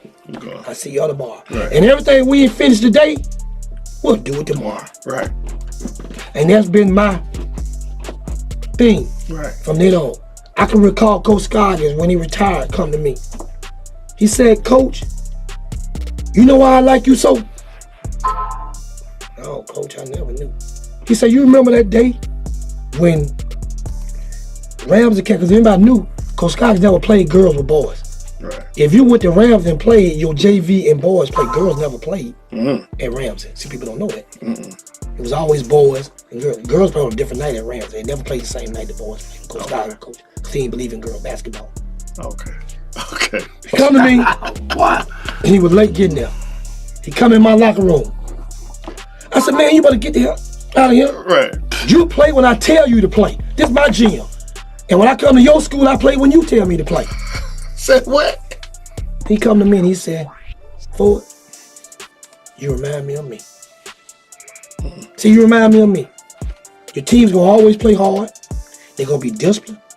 And they're gonna be motivated. And he always told me, he said, 2 things I want you to always remember. Know your rules, because they'll always come at you. And number 2, always make them respect you. They might not like you, but make them respect you. Because you're going to die a man. You ain't going to die no coach. He always told me that. And I've been living by that motto ever since 2001, 2002. And I tell every one of my young coaches the same thing. You're going to die a man. You ain't going to die no coach. That's interesting. Coach Scoggin taught me that in 2002, 2003. Yes, sir. 20 years ago. 20 years ago, and I still live by that. Yeah. Because there ain't nowhere in the state of Alabama where ain't very many places I can't go in and they gonna come up and say, hey, that Coach Ford right there. Right. Because they know when Fairfield hit the floor, you better be ready to play. I don't care who it is, 5'8", 6'8", 7", it don't matter. Right. And I'm going out there with midgets, but they gonna play hard every single night. You might beat them. Right. But you know you've been in a dog fight. You know you've been in a fight. You know you've been in a fight. Right. Every single night. And the kids like playing for me. People see me get up, ran and raised sometimes. You know why? Because we just went over this in practice. Okay. We just did this. You just watched film and saw that boy, and I tell you, don't let him go left. And you did. And you let him get left. Out. Right, it's out. But when you go back in, guess what you ain't gonna do? You ain't gonna let him go left, because you don't come back out. Right. But it's just, you enjoy it. They keep you young. They keep you fighting. But as you look back, I told you, over 500-something wins. 5 Final Fours with 3 different schools. 1 state championship. But I don't have to brag about it. Right. Because it's there. It's there. Yeah. It's there. So I don't have to go on this. Bob and them get on me all the time. Coach Howard, Coach Bob, Coach Turner. Man, I'm still walking around with an Android. Hey, well, hold on now. Man, you ain't got no iPhone. You can't do this. Hold on. They stay on me. Right. Because they know they got to tell me, hey man, look on you. Look on your face. Right. Hold on, Coach. Hold on now. Let me just stop it for a minute. I got an Android. You got an Android. Okay. But let me just tell you, Android does as much as iPhone does. I guess what they're trying to tell you is that since everybody got since they got one, it'd probably be easier to communicate, man. But you and I can communicate well. Look, they used to laugh at me, man. Before they could get the iPhone, I still had a flip. Yeah. We be somewhere in Ohio and I flip the phone out. I mean, but it's just all in humor. Right. But like I said, I'm never gonna be mad at a coach. Like I said, I got caught up in that one time. Right. Yeah. And I thought that'll never happen again. I'm never going on Facebook talking about I'm not pitting myself against him. I'm not pitting myself against this coach. I'm not doing that. Right. Yeah. Because at the end of the day, all of us are for kids. If you in this culture, for the right way. If you in it for the right way. Well, again, man, I'm just saying, it's hard for me to see individuals like yourself, Coach Lane, Coach Barber. I'm just talking about the guys that we interviewed recently. Will be in this position. Now I know it happens, and be all about self and not the kids. Yeah. I mean, and I'm gonna say this too. I encourage anyone that's in this business of coaching, changing lives, molding lives, being a role model, being a pillar in your community. I encourage you, if you're in it for all the wrong reasons, get out now. You wouldn't have been in, I wouldn't have been in it this long. I'm telling you. I mean, it ain't about the money. Right. I mean, no. It ain't about the money. No. I mean, like, guys, just to come in and say, I want a championship. Right. You spend more money out of your pocket. How many cars? I'm riding around this summer, my friend on a car lot, I'm riding around with a big white Suburban with kids I gotta go pick up because they can't get to school. Ain't no air condition. But me and Jody, them baby, we ride. We ride. Right. Glenn. I bus. pick him up every morning. We ride. Right. But Glenn get in the car because he know he gonna eat. He gonna eat. Right. You know when we leave Friday, we gonna stop and get some chicken. Right. So we laugh about that. You ride with me because you get that chicken. Right. Yo, coach, I ain't crazy. But it's just the point is that they do that. But that makes you bond with your kids. Yeah, they love that. They love it. They love that. I said, I might come down and hit. Woo. Boy, y'all hit them turbos in that big baby. We in there hot as a bug in there. Ain't no air, but they ride. They ride. And they ride. And they know, coach. And they know gonna get some. And no coach gonna give some chicken. But you gotta understand, coaches, especially in the inner city, it's different. You a lot of these kids daddy, man. Yeah, it's different. People know you in the inner city. Some of your kids ain't got no daddy. You the closest thing to a father that they have. Wow. Even the close. Your boy come home, he got a mama and a daddy. Most of my boys go home, ain't nobody but mama. Two mama. But ain't but never mama. You feel what I'm saying? Right. So when I go and pick them up, they know when I blow the horn, you better come out the door because I'm gonna leave you. Right. And you better get to practice. Yeah. Because I tell them all the time, my practices and school is like a job. Yeah. You can't go to that man's job when you graduate from Fairfield. No. And when you graduate from college. You can't go to that man's job late every morning. When you want to. When you want to. Right. No. That ain't gonna work. You gotta get up and come to school. My kids know. That's what I said when I reiterate when somebody said he don't care nothing about them unless they play basketball for him. Biggest laugh I've been told. You don't know nothing about me. Right. Guess what? Cause I ain't gonna let you know nothing about me. I remember before I got married, woman come and tell me something about you. I ain't even tell you nothing about me. For what? Right. You don't need to know nothing about me. So what you know about my program? You ain't been to nail one of my practices. Cause my practice is doing school hours. And if you're at my practice, that means you ain't at work. Cause I practice every day at 2 o'clock. And I practice Sunday evening at 5. So I ain't never seen you in there, so how can you tell me what I'm gonna do with my kid? Right. How you gonna tell me when I just took my kid up to Lawson and enrolled him in school? So every kid so if a coach come to you and tell you everybody he coached got a basketball scholarship, you telling a lie. Wow. Every kid you coached ain't got no basketball scholarship, cause everybody play on Friday, don't play on Saturdays. At all. Everybody play on Saturdays, don't play on Sundays. Right. So stop telling that lie about you get kids scholarships. No, you don't. Kid get a own scholarship. You can take a kid to any gym in America, and if it ain't what that coach want, he ain't fit to sign him. He ain't fit to sign him. He don't fit what we do. Kid gotta be fitting of what that coach want. Right. And everybody ain't playing D1 basketball. Right. So why we get stuck on D1? That kid like that Bob. Hey man, how many D1 players he got? Shoot me. How many D1 players in Birmingham? How many Power 5 kids in Birmingham? In the state. In the state. You look at Alabama. How many kids are Alabama roster from Alabama? How many kids on Auburn roster from Alabama? Huh? I'm waiting. Not many, if any. If none. Yeah. Because what people don't understand now, the transfer portal is killing high school kids. If you ain't a 5-star or a 4-star, you got a problem. Football or basketball, you got a problem. Right. Because in college, if you got a kid that played in Kentucky and you got a high school kid for the transfer to Alabama, who you think Nate Oates gonna take? Quinlan just transferred to Memphis. Penny gonna take the high school kid out of Memphis, or he gonna take Quinlan? Something that's proven. Who he gonna take? He gonna take Quinlan. He gonna take Quinlan. Proven. Cause he's already done it on the stage. Right. He gonna take Quinlan, the high school kid. Now what he gotta do? He gotta find somewhere else to go. Yeah. Yeah. Do you think that changes in the future? I think they're gonna change it in the future. It's running wild. It's around the portal, right? It's too Man, the portal is ridiculous, man. They gotta put some type of regulations on the portal. I think it's gonna change because, like I say, it's too many kids leaving the portal. You know, I'm here today, going tomorrow. Right. They're doing too many of their own thing, man. And now, whereas Alabama football was getting all of them. Okay, Coach Saban don't play me this year. I'm out of here. Yeah. Boom. Yeah. I'm gone. Right. Yeah.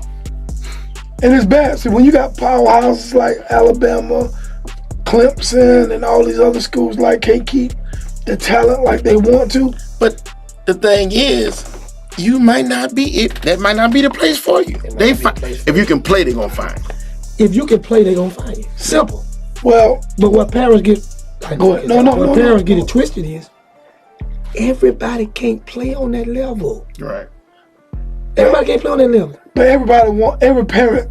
I mean, parents, man, you know, they get it twisted. But they're uneducated too. I'm gonna tell you this on that, and I say this all the time. Hoover and them have great programs, football. They system, great. They system. Go ahead.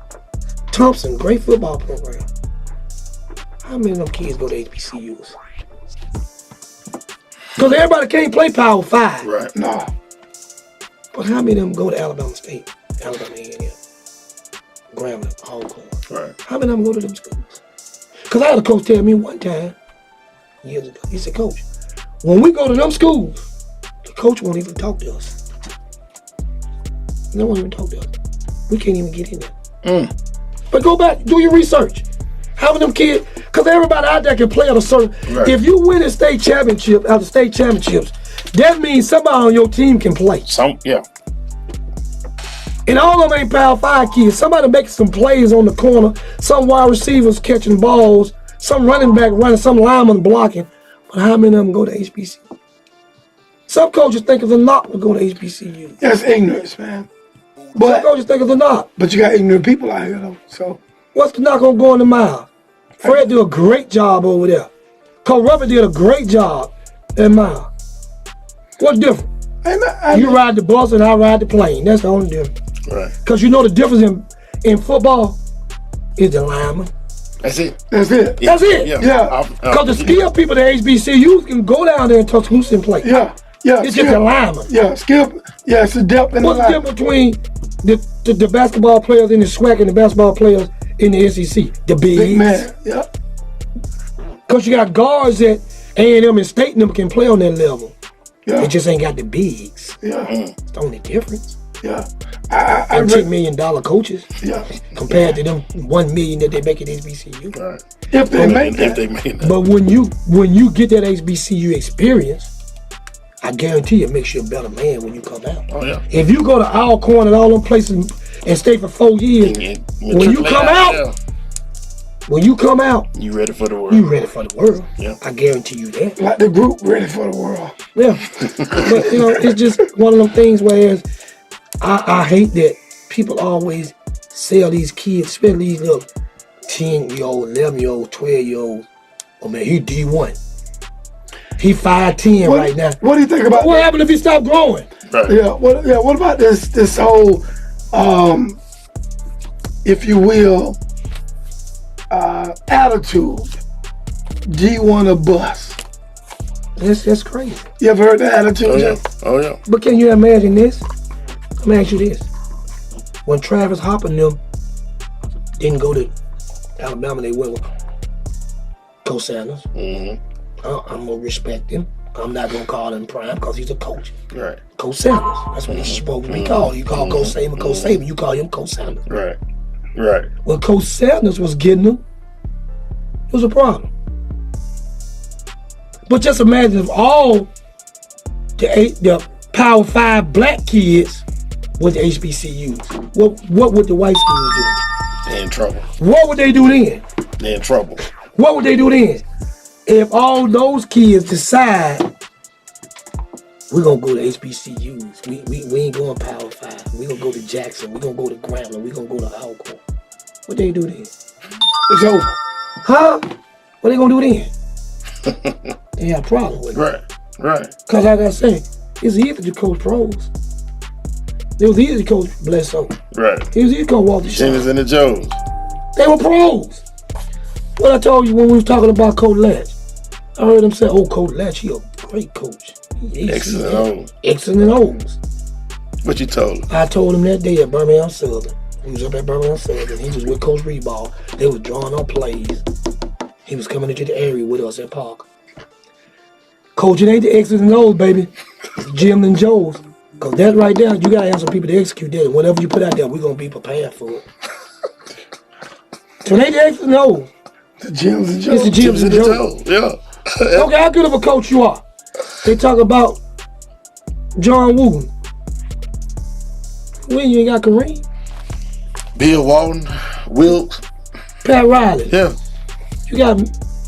We can go sit on the bench with Magic, Kareem, Worthy, Phil Jackson. Michael Jordan. Shit, I could have coached. Scottie Pippen. And they all, I mean, you got to orchestrate some stuff. Now, don't get me wrong. Right. But when it comes down to making a play, it's a difference between giving it to John Paxson to make the play or giving it to Michael Jordan to make the play. There's a difference between giving it to Magic Johnson and giving it to some Joe Blow. Right. There's a difference between that. Right. There's a difference between giving it to Steph Curry or giving it to what the other little dude's name? Pooh. There's a difference. They found out it was a difference. There's a difference between giving that ball to them. Huh? Go back to Dennis Rodman and Isaiah Thomas them. There's a difference between giving it to Isaiah Thomas and giving it to some Joe Blow. Right. There's a big difference, man. Right. Like I said, it's a big difference for me giving that ball to him and giving it to him. It's a big difference. When all I got to do is give you the ball, because you're going to make the play. Right. Right. Like John going to make the right play. And if you live and die, guess what? You live and die with who? Your stop. And get what happened. If Mike missed a shot, they ain't going to blame Phil Jackson. Phil going to sit over there with his leg crossed. Right. And get what they going to say. The media going to say, Michael Jordan missed his shot. It's true. But if he don't give it to Mike, get what they going to say? Why he didn't give it to Mike? That's it. So it's easy for me to say, huh, Mike? Because I ain't going to get the blame no way. Because if you miss it, they going to blame. If you don't make it, you going to blame. Coach, man, you, hey, wealth of knowledge, brother. Wealth of knowledge. I'm trying to see why you covered most of my stuff now. Man, I'm so thankful. Mike, you got anything, my brother? No, man. I'm gonna put myself on camera. People like, who's talking? No, man. It's been very entertaining, man, and it's good, for me to connect some of these dots, because I'm hearing a lot, and I was looking forward to this interview just to get to know you better as a person, as a coach, and I think you've done that. And when I hear people speak with such passion about what they do and how they are involved, and you talking to me when you talk about some of those kids. You know what I mean? And I can relate to that, man. And it means a lot, man. And coaches, man, like, they are fathers. They may not be biological fathers to many of us, but they're fathers. So, thank you. Yeah, appreciate it, man. But as we said earlier, man, that coaching thing, man, you ain't in it for the money. No.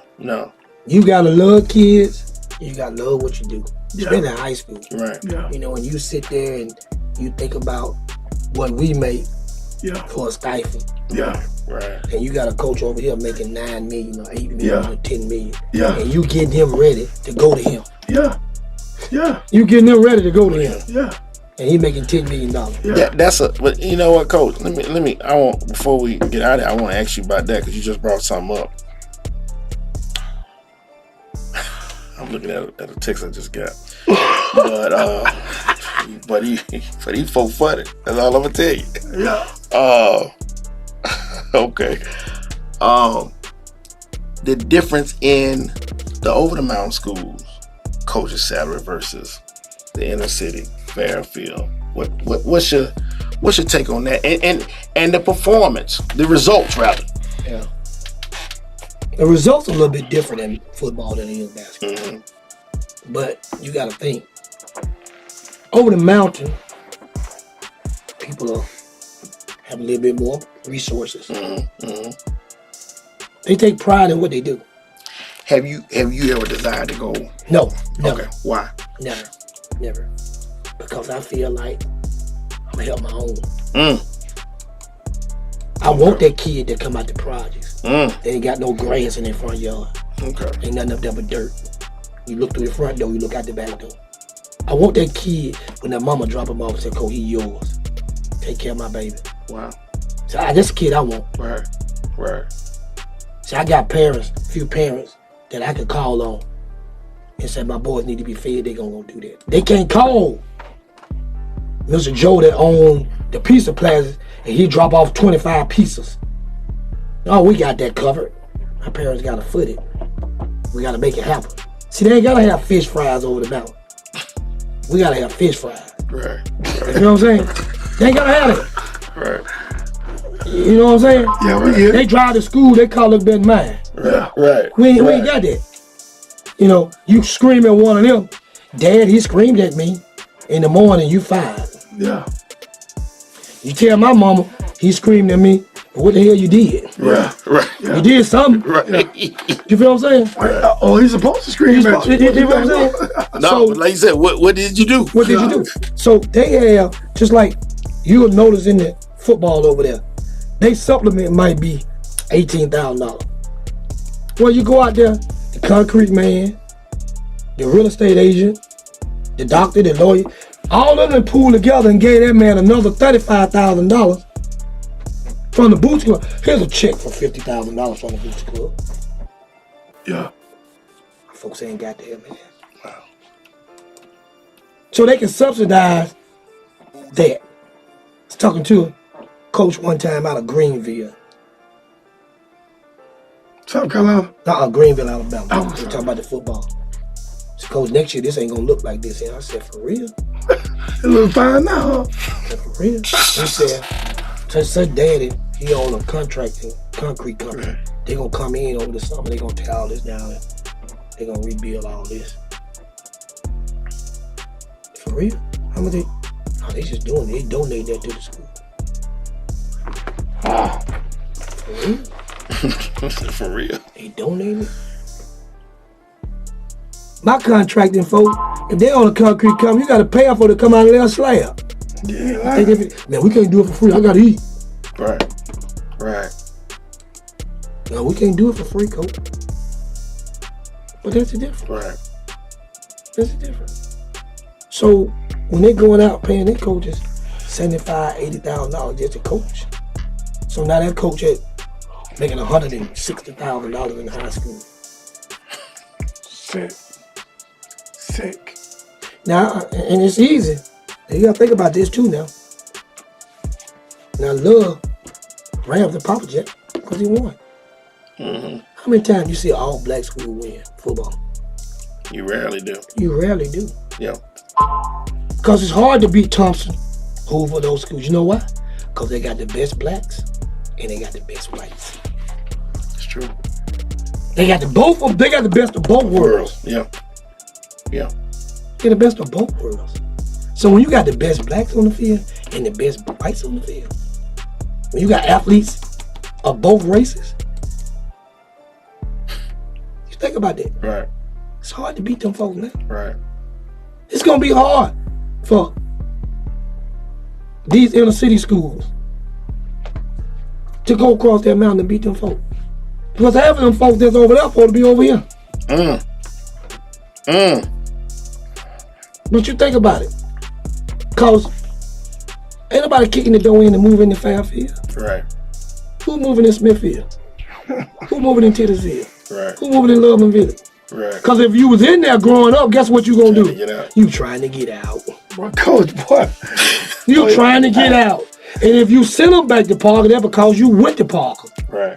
If you send them back to Fairfield, that means you got a connection with somebody you went to Fairfield. Right. Yeah. Most of the kids that play sports, their parents either went there. Right. But a lot of them don't take their kids back because they said they're going to get a better education over there. Know what I tell them? What? A 16 is a 16. I don't care if you go to Hoover or Fairfield. Right. 18 or 20 is the same. Right. You know what the difference is? On Saturday morning when they have ACT classes at Hoover, their parents going to make sure they go. Yeah. When you got that same ACT class at Fairfield, their parents in the bed sleep because they've been out all night. For sure. Now, Coach, hey, we got to do a part 2 to this, Jay. Got to. Huh? Yeah. You hear what I'm saying, man? I just heard you. These parents gonna make sure the same ACT lady, the same material, they got the same material, they got the same company, but only difference is that lady over there is a white lady, and the chick lady over here is a black lady. Yeah. The white lady, same information, the same mug test, the same everything. They gonna get up on Saturday morning and they gonna have 35 or 40 kids in there. Yeah. Fairfield gonna have 3 or 4 or 5. That's shameful. We're gonna believe on this one, Jay. Coach, hey, man, we're gonna need you to come back. Yeah. I mean, consistently we had a crowd that didn't fall off, man. Cause you don't know. Hey man, I'm gonna tell it like it is, whether you like it or not. Right, right. Yeah. You know, cause my coach that be around me. Like I saw you looking at the text, you started laughing, somebody probably said something. You know what my motto is? And Coach Howard gonna tell you when you bring him on the show. And I don't mean to curse, don't do shit together. That's my motto. Right. It's 3 types of people, and I'm gonna leave on that note. One are gonna be for you regardless, one are gonna be against you regardless, and one who just don't give a damn. Right. Man, hey, go. What you gotta say? Coach, thank you. Like I said, gotta have you back. I got the part 2, man. Man, unbelievable. Congratulations on all your success. Thank you, man. Like I said, when I did the dive, I'm like, dang, strong, impressive. I looked up, I said, creme de la creme of coaching. But like I said, I'm always in touch with you, but like we've been telling Coach Bob and Coach Lane, we want to help where we can, get our audience involved, so that if it's something you need over there at Fairfield, we want to be there and see if we can help out. So y'all gotta come to Martin Luther King. Okay. Cause Bob and I gonna suit it up. Okay. And it ain't gonna be an empty seat in the house. Okay. Y'all gotta do live. We probably need to go live. Y'all gotta do something. Right. Y'all gotta do something that day. We probably need to come live and do something. When y'all gonna be over there? It's Martin Luther King Day. Okay. We're gonna play that date. Okay. So Coach Bob and I, talk about it. Last time we played with Cam and RJ was in there and you couldn't get in the gym. Right. Yeah, but they were buying, folks were going getting their tickets, getting in there, getting a seat. Yeah. 2 games prior to the daggum. Cause the gym is small. It makes sense. Yeah. It makes sense. Let me ask you, do you look to take it to a bigger venue for? Well, see, this what, at Fairfield, we got a small arena. Everybody know it's hard playing in there. But it's about finances. Okay. I've heard people say, well, why you don't move it to a big arena? Why you don't do this here? Why you don't move? Let me explain this to y'all that don't know. Because you don't know. Remember I said earlier, when you ain't got the information, use your imagination. Coach Ford want all the money. Coach Ford, the money don't go to me. That money go to my kids and my program. Yeah. Number one. Yeah. For number two, if I take it to Fair Park gonna get parking. They gonna get concession over here, and then they gonna charge me to use the arena. Wow. If you're a businessman, what sense does that make? Right. For me to pay you $1,800 to put it over there, then you're gonna take my concession, then you're gonna take my parking, and all I'm getting is gate, and I'm the one bringing the folks in there. Right. Does that make good business sense? no. It's not business. Right. I like the idea of in Fairfield because it's intimate. Right. But that don't make sense. Right. So that's why we've never moved. Yeah, I love to move to Fair Park. If Fair Park in Birmingham City say you can have it for free, guess what we'll be? It makes sense. We'll be there. He can get all the concession he wants. Right. But I'm gonna pay you to use your venue, and then then you gonna take concession and parking. No. What sense does that make? Yeah. If they want to donate, that now, shit. If they want to, let's say you can have it, we'll give you Fairfield. Cause see what people don't understand is it ain't but one or two businesses, so many businesses in Fairfield. Right. Right. They not fit to donate to us and give me $1,000 to go move a game. No. I can't call like Hoover or these other places. I can't call such and such, hey, this lawyer up and say, man, I need $1,000 donation. Well, let me call a couple of my buddies and we're gonna get the money up for you. We can't do that. Right. Right. Ain't nobody kicking the door in and donate no money to us. When we get my assistant AD, Peyton, he sends out letters every year for donations back to the school. Go look around our fence and see how many businesses up on that fence. Yeah. You know, so it ain't something that we can just go out and say, hey, give me $2,000, man, I can move it over there. Don't work like that. Right. It's not the way it works. And then if somebody tell you they're gonna do something, I'm still waiting on them checks. Cause you know how we operate. Man, you know business is a little slow right now. Right. Right. You know how we operate. But it is what it is. So, and if you're a basketball player, kids love to be in that little cracker box. Right. Cause as we said, old whoop crowd, they love that. Right. Yeah. They love it. Yeah. It's an intimate thing. Just playing it now. Yes, people standing right on top of you. Yeah, it's intimate. Man, you sorry. You sorry. Yeah. Hey, they get off on that. They get off on that. They get off on that. Yeah. Yeah. Coach, you got anything you want to say to the people, man, that's listening, man, that heard you tonight? I just try to tell it like it is, man. You know, I want to give everybody the right information on certain things. Right. So when you ain't on the right information, so they ain't got to use that imagination. No, I'm giving you what you want to know. And the thing about it is, you know what? Ain't hard to find. Right. Ain't hard to find. Like $2 ain't hard to find. You know where I be. Right. Fairfield. If you want to know something, come to Fairfield. Right. If you want to know something about Fairfield basketball program, come to Fairfield.